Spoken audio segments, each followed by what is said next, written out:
அனைவருக்கும் விஜயலட்சுமியின் அன்பான வணக்கம். அனைவரையும் மைண்ட்பீட் சேனலுக்கு வரவேற்கிறேன். பார்த்திபன் கனவு தொடர்ந்து கேட்கலாம் நண்பர்களே. 2ஆம் பாகம் பகுதி 9, தந்தையும் மகளும். குந்தவி தாயில்லா பெண். அவளுடைய அன்னையும் பாண்டிய ராஜகுமாரியும் நரசிம்மவர்மரின் பட்ட மகிழ்ச்சியுமான வானமாதேவி குந்தவி 7 வயது குழந்தையாக இருந்தபோது சொர்க்கமடைந்தாள். இந்த துக்கத்தை அவள் அதிகமாக அறியாத வண்ணம் சில காலம் சிவகாமி அம்மா அவளை செல்லமாக வளர்த்து வந்தாள். இந்த சிவகாமி தேவி பிரசித்தி பெற்ற ஆயன சிற்பியின் மகள். நரசிம்மவர்மரால் வாதாபியிலிருந்து சிறை மீட்டு வரப்பட்டவள். பட்டமகிழ்ச்சியின் மரணத்திற்கு பிறகு நரசிம்மவர்மர் சிவகாமியை மனம் புரிந்து கொள்வார் என்று சில காலம் பேச்சாய் இருந்தது. ஆனால் அவ்விதம் ஒன்றும் நடக்கவில்லை. சில வருஷத்துக்கெல்லாம் சிவகாமி தேவியும் சொர்க்கம் புகுந்துவிட்டாள். பிறகு சக்கரவர்த்தியே குந்தவிக்கு தாயும் தகப்பனுமாக இருந்து அவளை வளர்க்க வேண்டியதாயிற்று. அந்த புறத்தில் குந்தவிக்கு பாட்டிமார்கள் மகேந்திரவர்மருடைய பத்தினிகள் சிலர் இருந்தனர். ஆனால் அவர்களுக்கும் குந்தவிக்கும் அவ்வளவாக மனப்பொருத்தம் ஏற்படவில்லை. குந்தவியின் தாயாரை குறித்து தெற்கத்தியாள் என்று அவர்கள் குறை கூறியதையும் சிவகாமி தேவியை பலவிதமாக நிந்தை செய்ததையும் குந்தவி குழந்தை பருவத்தில் கேட்டிருந்தாள். இதனாலேயே பாட்டியார்களிடத்தில் அவளுக்கு பற்றுதல் உண்டாகவில்லை. குந்தவியின் நடை உடை பாவனைகளும் அவள் எதேச்சையாக செய்த காரியங்களும் அந்த பாட்டிமார்களுக்கு பிடிக்கவில்லை. நரசிம்மவர்மர் இந்த பெண்ணுக்கு ரொம்பவும் இடம் கொடுத்து கெடுத்து வருகிறார் என்ற குறையும் அவர்களுக்கு உண்டு. இக்காரணங்களினால் குந்தவிக்கு தன் தந்தையிடம் உள்ள இயற்கையான பாசம் பன்மடங்கு வளர்ந்திருந்தது.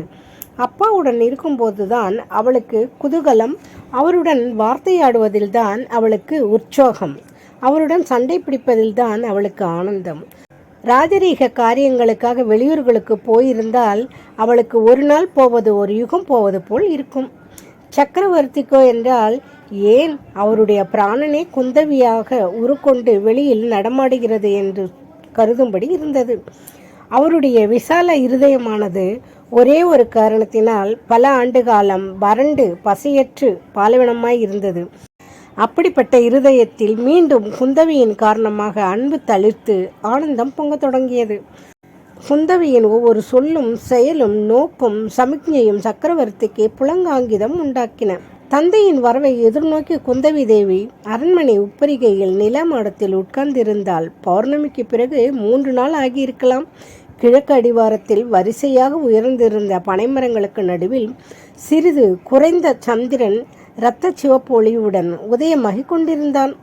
மற்ற நாட்களாய் இருந்தால் அழகு மிகுந்த இந்த வான காட்சியில் வனப்பில் ஈடுபட்டு மெய்மறந்திருப்பாள். ஆனால் இன்று இரவு அவளுக்கு எதிலுமே மனம் செல்லவில்லை. வீதியில் குதிரை மீது வைத்து சங்கிலியால் பிணைத்து கொண்டு போகப்பட்ட ராஜகுமாரனுடைய ஞாபகமாகவே அவள் இருந்தாள். அவனை பற்றி விசாரிப்பதற்காகவே தந்தையின் வருகையை வழக்கத்தை விட அதிக ஆர்வத்துடன் எதிர்பார்த்து கொண்டிருந்தாள். கடைசியாக நரசிம்மவர்மரும் வந்து சேர்ந்தார். குந்தவி அவரை ஓடி வரவேற்று அவருடைய விசாலமான இரும்பு தோள்களை தன் இளங்கரங்களினால் கட்டி கொண்டு தொங்கினாள். ஏனப்பா இன்றைக்கு இத்தனை நேரம் என்று கேட்டாள். என்றும் இல்லாத அவளுடைய பரபரப்பையும் ஆர்வத்தையும் பார்த்து நரசிம்மவர்மர் ஆச்சரியப்பட்டு போனார். அப்படி ஒன்றும் நேரமாகி விடவில்லை அம்மா, தினம் போலத்தானே வந்திருக்கிறேன், ஏதாவது விசேஷம் உண்டா என்று கேட்டார். குந்தவி ஏதோ சொல்ல ஆரம்பித்தவள் சட்டென்று நிறுத்தி கொண்டாள். ஒரு விசேஷம் இருக்கிறதப்பா, ஆனால் இப்போது சொல்ல மாட்டேன், நீங்கள் முதலில் சொல்லுங்கள். சபையில் ஏதாவது விசேஷம் உண்டா என்று கேட்டாள். ஆமாம் உண்டு, இலங்கையிலிருந்து இன்றைக்கு செய்தி வந்தது. அங்கே நடந்த பெரும் போரில் நமது சைன்யங்கள் மகத்தான வெற்றியடைந்திருக்கிறதாம். இலங்கை மன்னன் சமாதானத்தை கோருகிறான், என்ன சொல்லட்டும் என்று உன் தமையன் ஓலை அனுப்பியிருந்தான். ரொம்ப சந்தோஷம் அப்பா. அப்படியானால் அண்ணா சீக்கிரம் திரும்பி வந்து விடுவான் இல்லையா?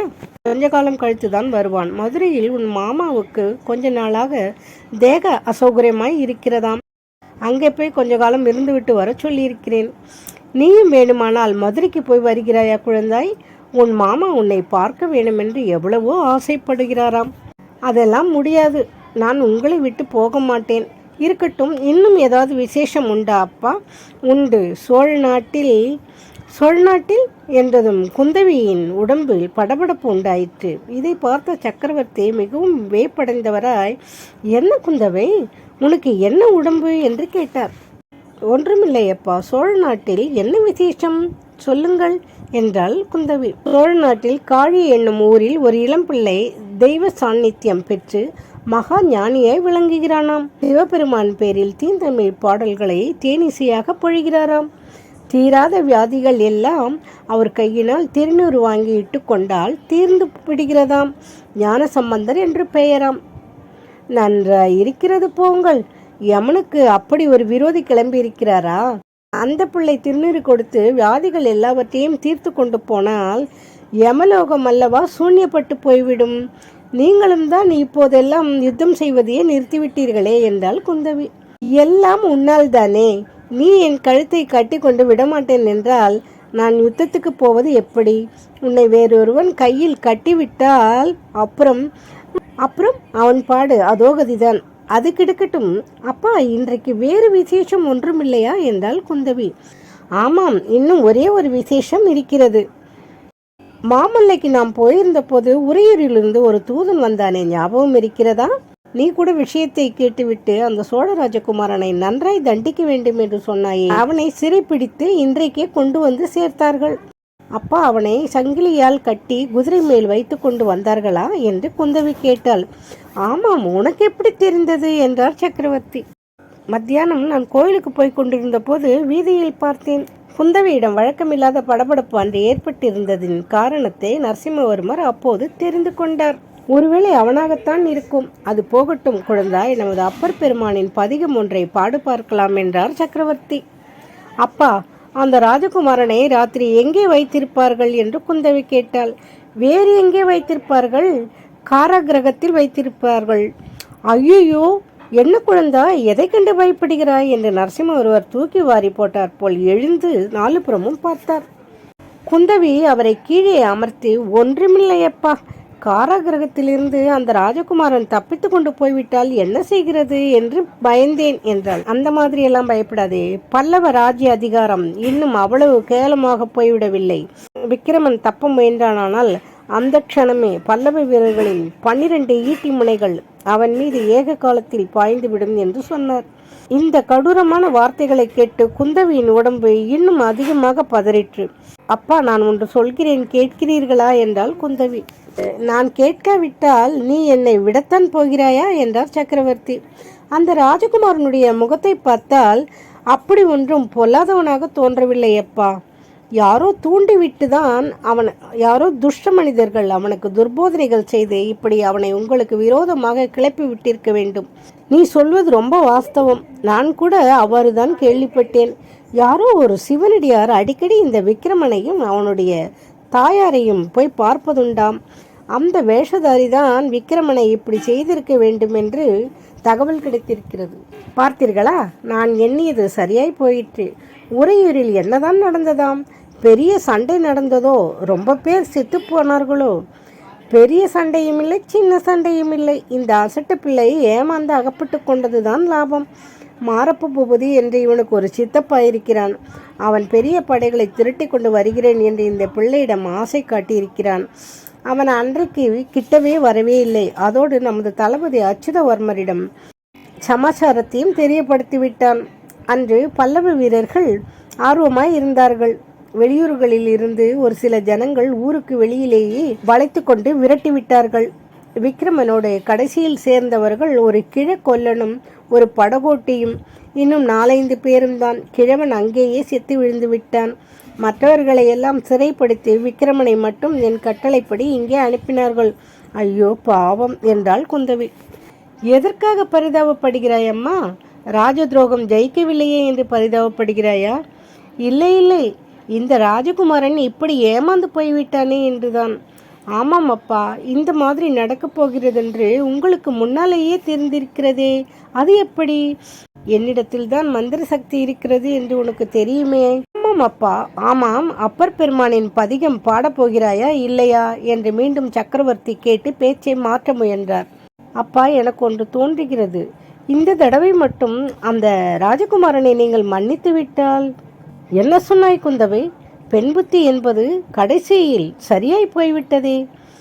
அன்றைக்கு அவனை கடுமையாய் தண்டிக்க வேண்டும் என்றாயே. அதனால்தான் பெண்களுக்கு ராஜ உரிமை கிடையாது என்று பெரியவர்கள் வைத்திருக்கிறார்கள். சுத்த பிசகு. பெண்களுக்கு ராஜ்ய உரிமை இருந்தால் உலகத்தில் சண்டையே இராது. அந்த ராஜகுமாரனை மட்டும் நான் சந்தித்து பேசினேனானால் அவனுடைய மனத்தை மாற்றி விடுவேன். முடியுமா முடியாதா என்று பார்க்கலாமா அப்பா? முடியலாம் குழந்தாய், முடியலாம். அவனுடைய மனத்தை மாற்றுவது உன்னால் முடியாத காரியம் என்று நான் சொல்லவில்லை. இதற்கு முன்னால் எத்தனையோ ஸ்திரீகள் புத்திசாலிகளை அசடுகளாக்கியிருக்கிறார்கள், வைராகிய சீலர்களை பைத்தியமாக்கியிருக்கிறார்கள், வீரர்களை கோழைகளாக்கியிருக்கிறார்கள். மாறாக சாதாரண மனுஷர்களை புத்திசாலிகளாகவும் வைராகிய புருஷர்களாகவும் வீரர்களாகவும் செய்த ஸ்திரீகளும் இருந்திருக்கிறார்கள். பெண் குலத்துக்கு இந்த சக்தி உண்டு, உண்மைதான்.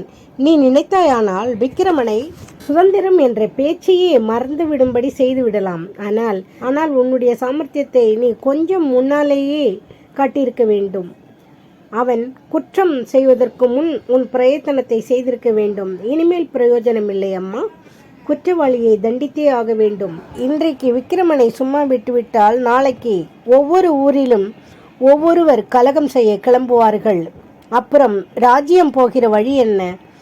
இந்த வார்த்தை புயலில் அகப்பட்ட குந்தவி பதில் சொல்ல தெரியாமல் திகைத்து நின்றாள்.